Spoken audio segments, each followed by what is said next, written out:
지난주에 그 윤석열 대통령께서 좀 움직이셨잖아요. 네. 지금 김문수 후보 얘기를 하기 전에 네네네. 윤석열 대통령이 그 부정선거 다큐를 좀 이제 관람을 하셨어요. 예. 공식 이제 그러셨더라고요. 네. 네. 어떻게 보셨어요? 네. 그러니까 상당히 애국심을 가지고 보셨기도 하신 보셨고. 것 같긴 한데. 그랬었나요? 그러니까 결국은 전 똑같이 봐요.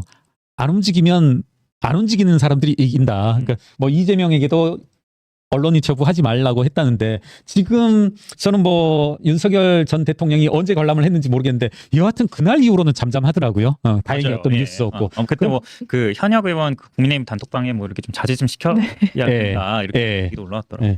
그것이 조금은 아까 시작 부분에서 말한 김문수 후보의 어떤 약진 내지는 지지율 상승의 원인이지 않을까. 이제 그 아까 처음에 말씀해 주신 것처럼 윤석열 대통령이 움직이지 않는 잠깐 움직였지만 그럼 저는 뭐 전한길 강사이죠. 이분과 뭐 함께 관람하면서 맞아요. 뭐 여러 가지 말씀들을 하는 걸 저도 보고 했었는데 그 말씀들 중에 김문수 후보에게 도움되는 발언이 뭐가 있겠습니까? 그 말씀 듣고 김문수 후보를 안 찍을 사람들이 김문수 후보를 찍기로 했다라고 결심할 수 있는 사람 몇 명이 있을 것인지 뭐 정상적인 발언인들이라고는 생각하지 않습니다. 그 일일이 뭐 거론할 가치조차 없는. 윤석열 대통령도 잠깐 나왔다가 또 들어가시고 그리고 김문수 후보도 사실 이제 지난주에 그 윤석열 대통령이 부정선거 다큐를 본 거에 대해서 어떻게 생각하냐 했더니 선관위가 그 의혹에 대해서는 좀 해소를 해야 된다라고 맞습니다. 얘기를 해서 또 살짝 논란이 됐었다가 어젠가요? 사전 투표를 또 독려했습니다. 사전 투표가 사실은 그 부정선거의 어떤 그렇죠. 후보잖아요. 요체이죠. 그래서 저도 하겠다. 사전 투표 해달라 이렇게 예. 했는데 이런 좀 김문수 후보의 어떤 심경의 변화라고 해야 되나요? 어떻게 보십니까? 그런 거 아니겠습니까? 그러니까 뭐 김문수 후보의 내심이야 속마음이야 모르겠습니다만은 김문수 후보조차도 어떤 여론의 흐름 국민들의 그 마음은 알고는 있는 것 같아요. 그러니까 부정선거 이야기할 때마다 중도층이랄까 어떤 우리나라의 미래를 정치를 선거를 바라보는 사람들은 등 돌리게 돼 있을 것 같아요. 그런 의미에서 하는 행동인데 저도 뜨악했죠. 윤석열이 그 부정선거 다큐를 가서 관람을 하고 그에 대해서 김문수는 화답하는 방식으로 의혹은 선관위가 해소해야 된다. 이분들은 정말 선거를 치를 생각이 있는 건지 정말 이재명 선거운동을 하고 있는 건지 의아스러웠었는데 조금은 그러니까 저는 계속 일관되게 안 보이는 놈들이 승자이다 이번 선거는. 그 지난주에 이제 한동훈 전 대표가 포스팅 하나 했던 게 기억이 나는데 뭐 윤석열 대통령 부정선거 다큐 보셨다는데 항상 사전 투표만 하셨다라고 말씀하셨고요. 그리고 저도 오늘 아침에 이제 출근하다가 황교안 전 대표의 그 현수막을 보고 이제 부정선거를 딱 내세우시면서 하셨는데 근데 이제 부정선거를 얘기하시면서 또 이 선거에 나와서 돈을 많이 쓰시고 참 그런 것들이 저게 정말 이제 이제 아주 진심으로 저렇게 하시는 걸까? 이제 많은 분들이 지적하기도 하지만은 또한 사전선거 부정선거론의 핵심이 그거잖아요. 사전선거와 이제 제가 편의상 본투표일이라고 한다라면 사전선거와 본투표일의 득표율을 비교했을 때 사전선거일 날 이 보수정당의 득표율이 낮다. 아니 그러면서 또 이 사전선거일 날 투표를 하지 말라고 하면은 결국은 황교안은 지금 그러잖아요. 선택해라. 김문수 후보 사전선거일 날 투표 못하게 해야 된다. 그거 할 거냐 말 거냐 결정해라.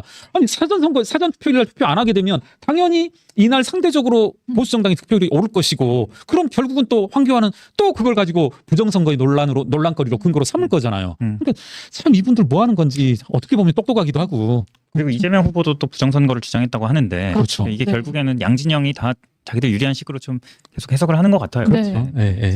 이재명 후보가 그때 그 과거 이제 박근혜 대통령이 당선됐을 때 선거를 두고 부정선거라고 맞아요. 주장했는데 그때 지금 최근에는 이제 국정원 관련 얘기였다 막 이런 식으로 말은 하지만 사실상 이제 그것도 팩트라고 볼 수가 없는 게 그때 당시에도 수개표가 아니라서 조작이 가능하다 이런 논리를 좀 펼쳤더라고요. 그 맥락이 이번에 이제 논란이 되고 있는 부정선거 의혹이랑 똑같은 맥락이라는 점에서 좀 다시 방점을 찍지 않았나. 우리나라는 정치인들이 가장 뒤떨어진 것 같아요. 맞습니다. 사전투표 사실 웬만하면 사전투표 하려고요. 정말 그날 무슨 일이 있을지 모르니까. 그렇죠. 편리하잖아요. 저도 늘 사전투표 하는데 그리고 이게 어쨌든 지금 대법원까지 가서 이렇게 뭐 많이 좀 이 부정선거에 대한 사건들이 많이 밝혀져 있어서 저희 맞습니다. 시청자분들은 좀 부정선거에 너무 이렇게 걱정 안 하셔도 되지 않을까. 그렇죠. 그래서 아까 한동훈 전 대표 얘기 잠깐 했었는데 한동훈 전 대표 열심히 투표 그 선거를 뛰고 계시더라고요. 그러시더라고요. 이런 부분들도 김문수 후보에게는 상당히 좀 호재이지 않을지. 한동훈 전 대표가 처음으로 그 김문수 이름이 적힌 네. 네, 유세복을 입었더라고요. 좀 되게 국민의힘 좀 결집하고 있다고 보세요. 그러니까 우선은 그 말씀부터 뭐 제가 그분을 한동훈 전 대표를 뭐 대변해야 될 이유는 전혀 없지만 이제 제가 이렇게 파악해 본 바로는 김문수라는 세 글자가 새겨지지 않은 이유는 새겨지지 않은 옷을 줬기 때문이다. 아 당해서. 네, 네. 그게 맞더라고요. 저 여러 군데서 좀 크로스 체크를 해봤는데 근데 이제 그것에 대한 해석에 있어서는 그러니까 사실관계는 그와 같고 그것에 대한 해석에 있어서는 약간 이제 과격한 측에서는 이제 일부러 그런 것이다. 이제 그런 해석이 있는 거죠. 신윤 일각에서는 한덕수로 좀 후보를 바꾸고 싶어서 제가 듣기에 따라서는 자칫 한덕수 이름의 선거법을 만들었으되 최종적으로는 이제 뭐 한덕수 후보가 되지 못했으니까 김문수라는 이름이 새겨진 그 옷은 만들 수가 없었다. 그러다 보니까 이제 그게 배포됐고 맞아요.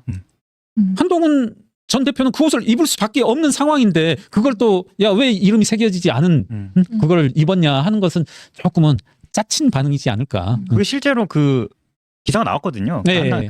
그러니까 김문수 후보랑 한덕수 후보가 이제 좀 경쟁했을 때 그때 막 엎치락뒤치락 했을 때 그때 이제 그 선거복 얘기가 나오긴 했었어요. 이름이 안 적힌 채로 나왔다. 네. 좀 부작용이었던 거죠. 그거를 또 한동훈 후보가 이렇게 입고 나오면서 이제 좀 여러 해석을 낳은 그런 장면이 됐는데 조경태 그 의원은 또 선대위원장으로 하고 그러니까 이제 아까 말씀하신 이제 질문 내용은 이제 잘 단합을 하고 있느냐 그러니까 말씀처럼 한동훈 전 대표가 전면적인 선거 운동에 돌입을 했고 오늘은 뭐 이렇게 김문수 후보랑 공동 유세를 한다 만다 이런 이야기도 좀 당내에 있는 것으로 알고 있습니다. 있는 것으로 알고 이제 조경태 의원 중진 의원의 경우에는 이제 선대위원장으로도 합류를 했고 그러나 또 이 와중에도 모르겠습니다. 이제 보는 사람, 보는 시각에 따라서는 또 관점이 다를 수는 있겠지만 뭐 여전히 장해찬 전 최고위원 같은 경우에 또 SNS에서 또 세게 말하고 있고 뭐 이런 것들이 있던데 참 이것도 용하다. 제주도 용하고 우리 그런 말들 많이 하잖아요. 그러니까 뭐 보수는 진보는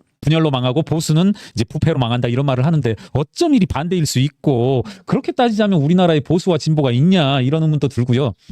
결국은 지금 보수가 세 갈래로 나뉘어져 있는 거잖아요. 그게는 이준석 전 대표를 중심으로 한 개혁신당 그리고 김문수 후보 그리고 김문수 후보 측에서 뭐 원인과 결과 누가 먼저냐를 이 자리에서는 따지지 않겠지만 또 신윤 측에서 항상 갈구고 있는 공격하고 있는 한동훈 후보 진영 이렇게 세 갈래로 나눠졌는데 참 이렇게 나누는 것도 용하다.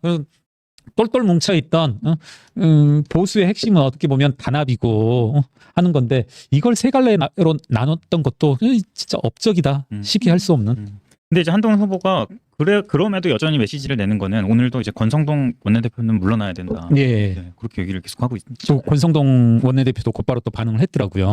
그런 걸 봤는데 저는 그래요. 저는 사실 이 부분에서는 한동훈 전 대표 의견에 공감하는 게 지금 결국은 표심이 이동을 해야 되는 거잖아요. 뭐 객관적으로 드러나는 현실은 김문수 후보가 이재명 후보의 의미 있는 차이로 지지고 있는 상황에서 국민들의 표심을 움직일 수 있게 하기 위해서는 김문수가 윤석열 대통령의 뭐랄까요 뭐 영향력에서 벗어난 혹은 뭐 직접적으로 말하면 아바타가 아님을 찐윤의 후보가 아님을 자유로운 것을 입증해내야 되는데 그럴 수 있는 방편 중에 하나가 뭐 여러 가지 계엄에 대한 명확한 입장 그리고 부정선거론과는 단절하겠다는 정확한 태도 그리고 당내 쿠데타를 일으킨 권성동이라든가 이와 같은 몇몇 이에 대한 적어도 징계들은 필요하다라고 봅니다. 전 그래야 표심이 변할 수 있는 거지.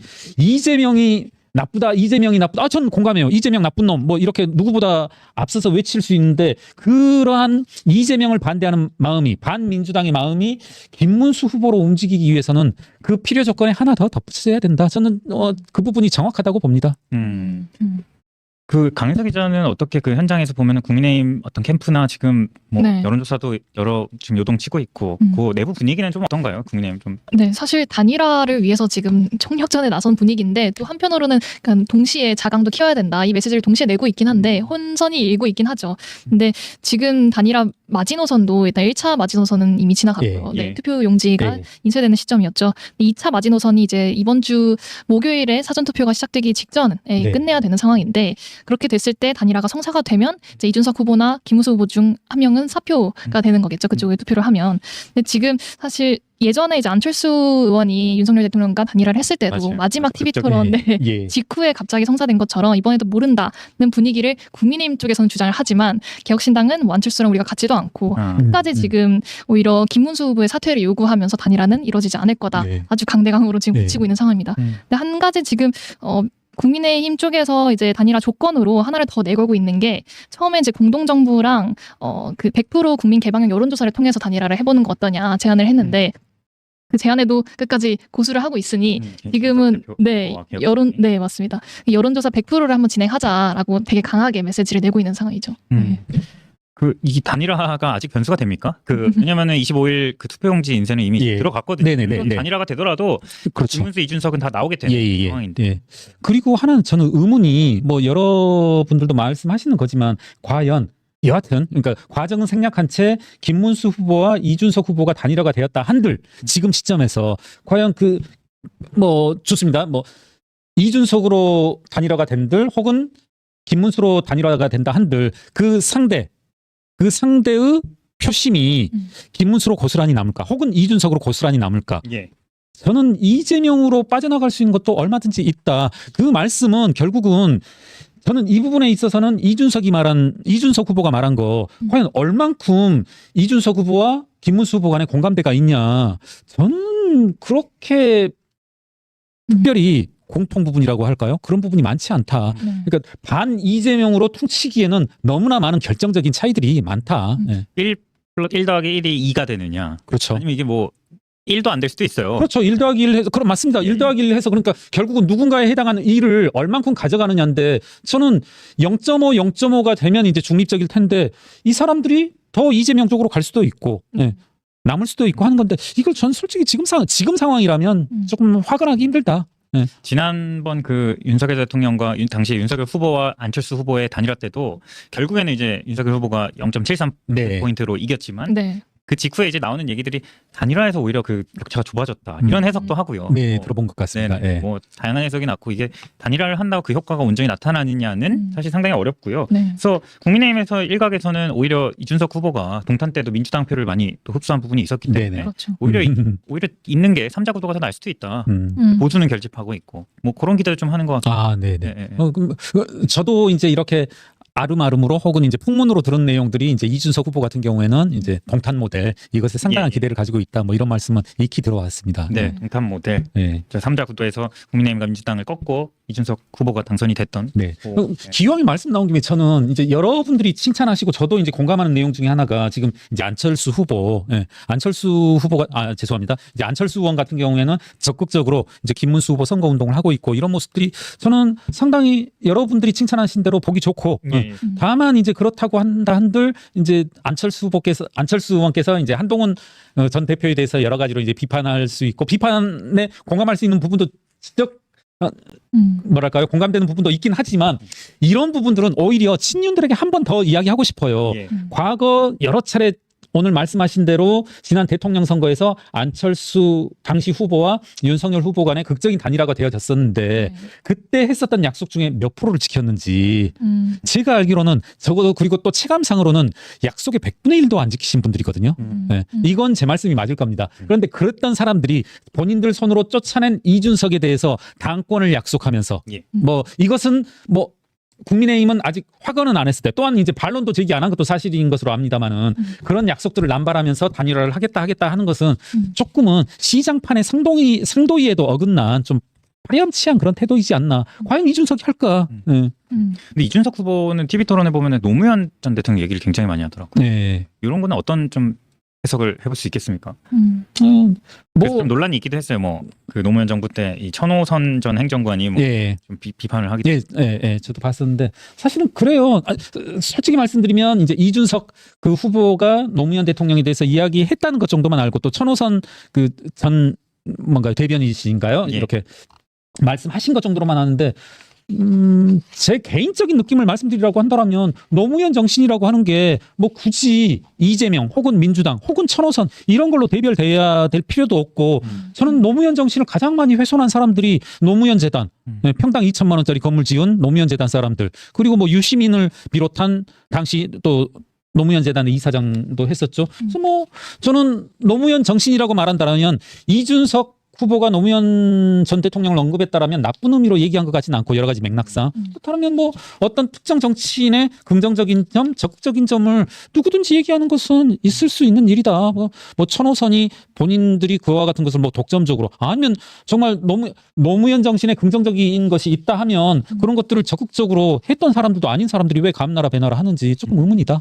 결국에는 뭐 이준석 후보도 좀 민주당 투표를 좀 가져오려는 그런 것도 있겠네요. 네. 하고요. 네. 그리고 그 홍준표 대표 아까 이제 좀 보수가 결집하고 있다고 얘기하긴 했지만 홍준표 대표는 하와이까지 또 특사단이 가가지고 뭐 식사도 하고 그렇게 했는데 어제 이제 그 자신의 그 플랫폼 SNS 소통 플랫폼에다가 한 지지자가 이준석의 투표를 해도 되냐 뭐 이렇게 뭐 사표가 아니냐 이렇게 물어봤더니 사표가 아니라 미래에 대한 투자다. 이렇게 얘기했거든요. 홍준표 그 대표의 좀 심경은 어떤 겁니까? 그러니까 뭐 홍자랄로서 홍준표를 잘 아는 사람으로서 홍준표 그 전 시장 같은 경우에는 말에 대해서는 그렇게 신경 쓸 필요 없다. 항상 어느 시점 그 사람이 하는 말은 그 전날 누구를 만났느냐, 누구와 무슨 얘기를 했느냐에 따라서 이리 갔다 저리 갔다 좌우되는 사람이니까 말에 대해서 좀 신경 쓸 필요는 없고 대신 홍준표는 어떤 행동을 취할 것인가, 어떤 태도를 취할 것인가는 명확하잖아요. 항상 본인의 이익에 대해서만 본인이 뭐랄까요? 명예에 본인의 이익에 도움되는 사람들만 태도를 취하는 그런 사람이기 때문에 너무 걱정할 필요 없다. 이 사람 말에 좌지우지될 필요 없고 또 이분께서 6월 3일 후에 어떤 말 하실지 모르잖아요. 박지원하고 그 홍준표는 말이 어떻게 변할지는 누구도 보장 못하니까. 그 정계 은퇴는 약간 걷어들이신 느낌인데, 그러니까 국민의힘에서 은퇴한 거다. 얘기하시죠. 이분 말씀은 신경 쓰지 말자. 박지원 말씀 신경 쓸 필요 없잖아요. 뭐 얼마 전까지 본인이 확실한 첩보로, 확실한 증거로 대법에서 뭐 기각된다는 증거를 가지고 있다. 뭐 이런 말씀 하시는 분이고, 뭐 틈만 나면 김혜경 여사에서 이희호 여사의 모습을 봤다. 조금 이제 저는 뭐 여러분이 생각하신 그런 생각을 동일하게 하고 있는데 정상적인 궤는 좀 벗어나신 분들이라 봅니다. 신경 쓰지 말자. 우리 사회가 조금이라도 잘 살기 위해서는 이렇게 홍준표, 박지원, 심평 이런 사람 말은 신경 쓰지 말자. 대표님 단일화 말고 또 다른 변수가 있습니까? 지금 이제 목요일부터 사전 투표인데 사실상 뭐 D-3일 수도 있고 본투표는 D-8. 저는 그래요. 한번 이제 저의 짧지만 그리고 얕은 선거 경험이긴 하지만 과거 지난 총선에서 그 양문석 후보의 부동산 관련 이 여러 가지 의혹들 저는 그런 것들이 개인적으로는 그런 욕심이 있었거든요. 이게 조금 판세에 영향을 미쳤었으면 하는 그런 당시 비대위원으로서의 소원이 분명히 있었는데 그때도 그랬죠. 우리나라 선거가 그런 걸로 바뀔까 하는 회의. 근데 이번에도 저는 그래요. 개인적으로 본다라면 이 거북섬 관련 발언 그리고 호텔 경제학 이런 것들이 저는 일국의 국정을 운영하기에는 형편없이 미달하는 뭐 도덕성 그리고 경제관 공감 능력을 보여줬다라고 생각하는데 지금 현재 상황에서 이것들이 얼만큼 표심에 영향을 미칠 건가 생각하면 조금 회의적이다. 그래서 저는 현재 여러 가지 것들 그러니까 모든 선거가 그렇다는 것이 아니라 애초에 이와 같은 뭐랄까요? 이번 대선이라고 하는 것이 윤석열의 계엄으로부터 비롯된 것이니만큼 그리고 계엄 이후로 지금 어떻게 보면 6개월 가까이 시간이 흐른 시점에서 여러 정치 집단들 정당들의 태도들로서 명확히 굳어진 바가 있기 때문에 쉽게 흔들리진 않을 것 같다. 혹시 강윤석 기자도 좀 주목하고 있는 마지막 변수? 사실 저는 그 앞선 여론 지형이 좀 변했던 결과들이 그 토론이나 이런 좀 실언 위주로 나왔던 거라고 보는데 이번 주 그러니까 지난주 금요일이었죠. 그때 2차 토론과 내일 생길 이제 3차 토론. 사실 20대 유권자로서는 이런 좀 정책적인 발언에 대한 실언이 영향을 좀 주는 경향이 없잖아 있는 것 같습니다. 그래서 그게 좀 지금 캐스팅 보터로 꼽히고 있는 2030 세대한테는 일말의 좀 변수면 변수이지 않을까 이렇게 생각해봅니다. 실제로 요즘에는 젊은 세대 분들이 또 토론이나 이런 것들을 챙겨본다고. 그리고 좀 SNS나 이런 거를 통해서 뭐 쇼츠나 이런 릴스로 다시 좀 화제가 되는 경향도 있어서 이게 또 막판에 어느 정도는 좀 영향을 줄 수도 있지 않을까 이렇게 생각이 됩니다. 후보들이 뉴미디어 쪽에도 상당히 지금 상황이고.